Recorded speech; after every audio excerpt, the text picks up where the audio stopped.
नमस्कार। आता दामिनी देशमुख महिपतला फोन करते आणि म्हणते, काय तुमचं ते प्यादं प्रिया सुभेदार एक नंबरचं खोटं प्यादं आहे, ते आलं आणि ते माझ्यासमोर खोटं खोटं बोलून गेलं। तिच्यासोबत तिचा बाप पण आला होता, तो ॲडव्होकेट रविराज किल्लेदार। बापासमोर सगळं खोटं सांगितलं तिने मला। बापाला घेऊन यायची काय गरज होती? तिने एकटे यायचं। मी एकटी बोलवली होतं ना चौकशीसाठी, तर एकटी यायचं।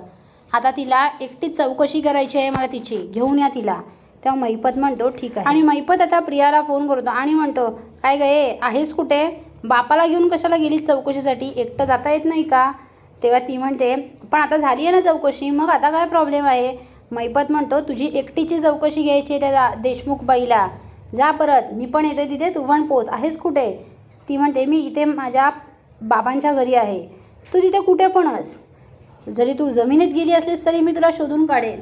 आणि आता जाऊन तू त्या देशमुख बाईला भेट, तुझी एकटीची चौकशी करणार आहे। आता प्रिया घाबरते।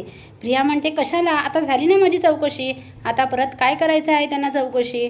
तेव्हा महिपत म्हणतो, सांगितलंय तेवढे कर, प्रश्न विचारलेले मला आवडत नाही, बस पुढच्या 10 मिनिटात तिथे पोच, मी सुद्धा पोचतोय। आता प्रिया घाबरत घाबरत परत दामिनी देशमुखकडे येते। ती विचार करत असते, आता ही बाई मला परत काय विचारणार आहे?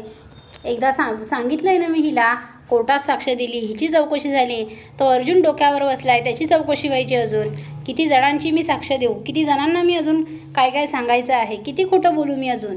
आता ती दामिनी देशमुखकडे येते। आधीच महिपत येऊन बसलेला असतो। महिपत म्हणतो, काय गं 10 मिनिटात पोचायला सांगितलं होतं, 2 मिनिटं लेट झाला, वेळेत येता येत नाही का?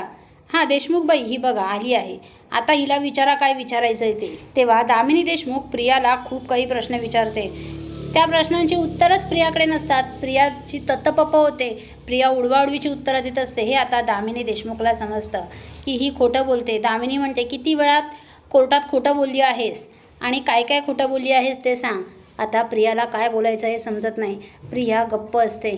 तेव्हा महिपत म्हणते, सांग ना, उघड तोंड उघड, उचकट ना आता हे तोंड, नको तेव्हा उचकटत असते, आता बोल ना, ओक तुझ्या तोंडातली गरळ सगळी पटापट।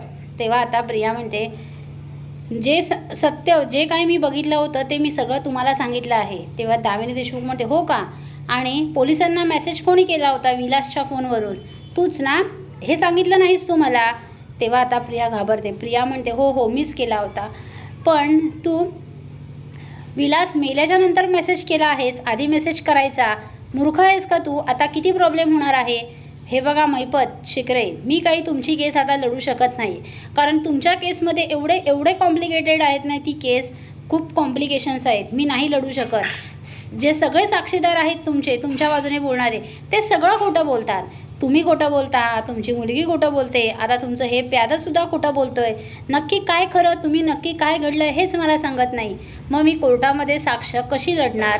आता तर त्या विलास पाटीलचा खून झाल्याच्या नंतर ह्या मॅडमनी पोलिसांना मेसेज केला आहे। हे अर्जुन सुभेदारला समजल्यावर अर्जुन सुभेदार कोर्टात माझी काय ठेवणार आहे? मी ही केस हरण्यापेक्षा आधीच मी ही केस सोडून देत आहे, मला नाही लढायची आहे तुमची केस, तुम्ही दुसरा वकील बघू शकता।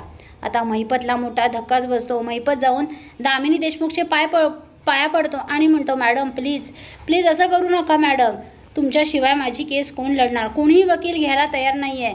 दामिनी देशमुख म्हणते, सॉरी पण मी नाही तुमची केस लढू शकत, आणि दामिनी देशमुख तिथून निघून जाते। आता महिपत सगळा राग प्रियावर काढतो। आता प्रियाला मोठा धक्काच बसलेला असतो। पुढील अपडेट पाहण्यासाठी व्हिडिओला लाईक आणि चॅनलला सबस्क्राईब करायला विसरू नका। थँक्यू।